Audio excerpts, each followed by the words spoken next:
বিসমিল্লাহির রহমানির রহিম। প্রিয় দেশবাসী, আসসালামু আলাইকুম।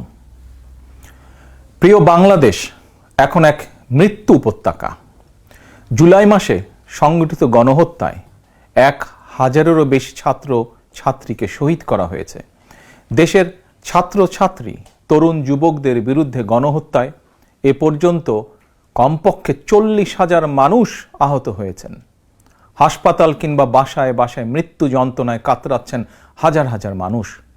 রাজধানীর এমন একটি কলেজ, বিশ্ববিদ্যালয় কিংবা দেশের এমন একটি জেলা উপজেলাও খুঁজে পাওয়া যাবে না যেখানে কেউ হতাহত হননি।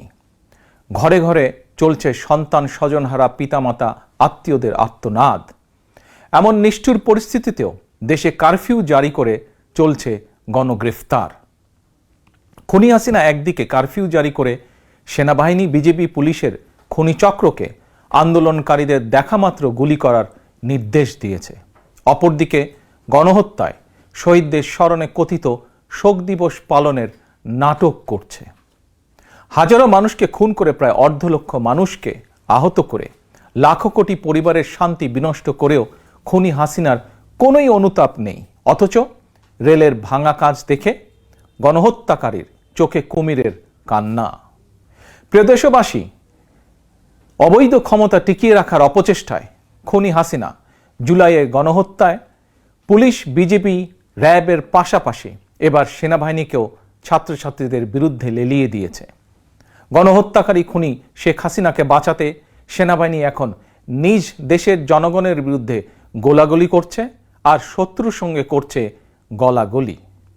সেনা পরিবারের একজন সদস্য হিসেবে আমি সেনাবাহিনীর কর্মকর্তা এবং সদস্যদেরকে স্মরণ করিয়ে দিয়ে বলতে চাই, খুনি হাসিনার পৃষ্ঠপোষকতায় 2009 সালে বিডিআর পিলখানায় সেনা হত্যাযজ্ঞ চালিয়ে 57 জন সেনা কর্মকর্তাকে নির্মমভাবে হত্যা করা হয়েছিল।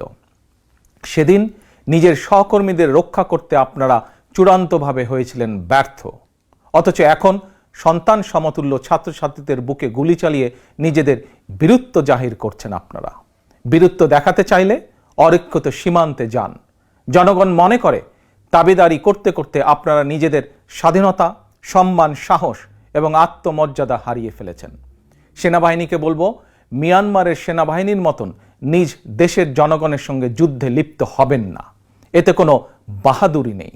অবিলম্বে ব্যারাকে ফিরে যান।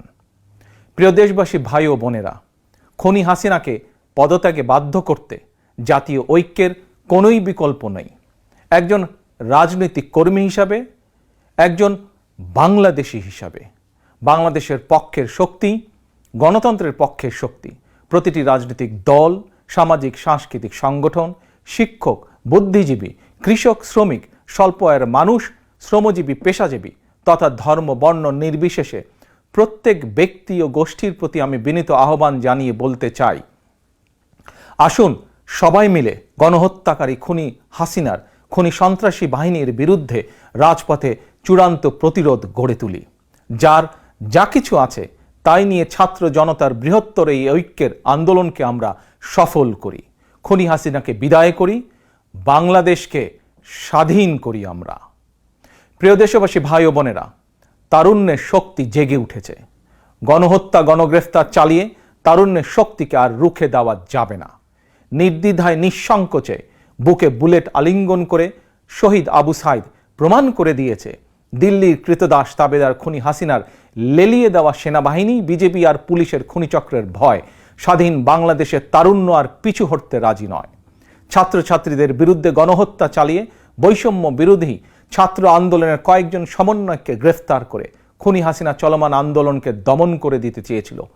কিন্তু এখন সারা দেশের প্রতিটি জেলা, উপজেলা, ইউনিয়ন, পাড়া, মহল্লা, শহর, নগর, বন্দর, কোথাও কোনো এলাকায় সমন্বয়কের অভাব নেই। একজন গ্রেফতার হলে সঙ্গে সঙ্গে আরেকজন ছাত্র কিংবা ছাত্রী সমন্বয়কের দায়িত্ব গ্রহণ করে আন্দোলন অব্যাহত রেখেছেন। খুনি হাসিনা পতনের এই আন্দোলন এভাবে এখন সারা দেশে স্ফুলিঙ্গের মতন ছড়িয়ে পড়েছে।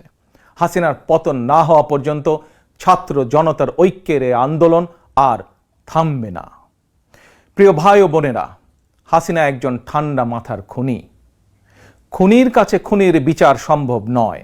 গণহত্যাকারীকে বিদায় না করা পর্যন্ত গণহত্যার বিচারও সম্ভব নয়।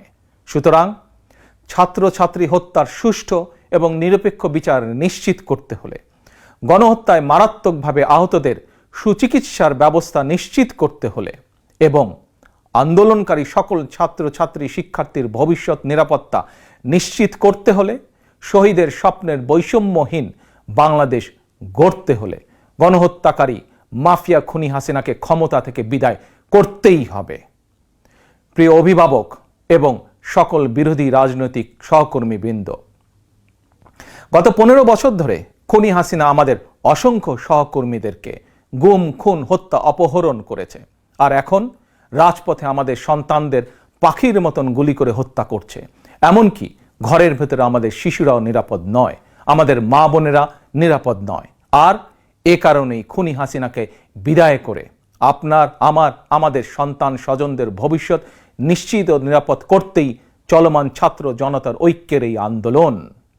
গণতন্ত্রের পক্ষের একজন রাজনৈতিক কর্মী অথবা সন্তানের অভিভাবক হিসাবে চলমান এই আন্দোলনে আপনি রাজপথে কিংবা আপনার নিজ নিজ এলাকায় আওয়ামী সন্ত্রাসীদের এবং সেনা, বিজিবি, পুলিশের খুনিদের বিরুদ্ধে শক্ত প্রতিরোধ গড়ে তুলুন। একজন গ্রেফতার হলে বৈষম্য বিরোধী ছাত্র আন্দোলনের মতন সঙ্গে সঙ্গে আরেকজন দায়িত্ব নিন, নেতৃত্ব নিন, নেতৃত্ব দিন। কোনো নির্দেশনার জন্য অপেক্ষার প্রয়োজন নেই। নির্দেশনা একটাই, দাবি একটাই, দফা এক, দাবি এক, খুনি হাসিনার পদত্যাগ। খুনি হাসিনা বিদায় না হওয়া পর্যন্ত ছাত্র জনতার এই ঐক্যের আন্দোলন চলবেই চলবে। আমাদের ছাত্র ছাত্রীরা জীবন দিয়ে শিখিয়ে দিয়ে গিয়েছে, আমাদের সন্তানেরা জীবন দিয়ে দেখিয়ে দিয়ে গিয়েছে। ঐক্যবদ্ধ প্রতিরোধ গড়ে তুলতে পারলে খুনি হাসিনার বিদায় সময়ের ব্যাপার মাত্র, ইনশাল্লাহ। সর্বশেষে খুনি হাসিনার বিরুদ্ধে তারুণ্যের এই চলমান আন্দোলনে কবি রকিব লিখনের একটি সাহসী পংক্তিমালা দিয়ে আমি শেষ করতে চাই। যদি তুমি ভয় পাও তবে তুমি শেষ, যদি তুমি রুখে দাঁড়াও তবেই তুমি বাংলাদেশ। আল্লাহ হাফেজ। বাংলাদেশ জিন্দাবাদ, বাংলাদেশ জাতীয়তাবাদী দল জিন্দাবাদ।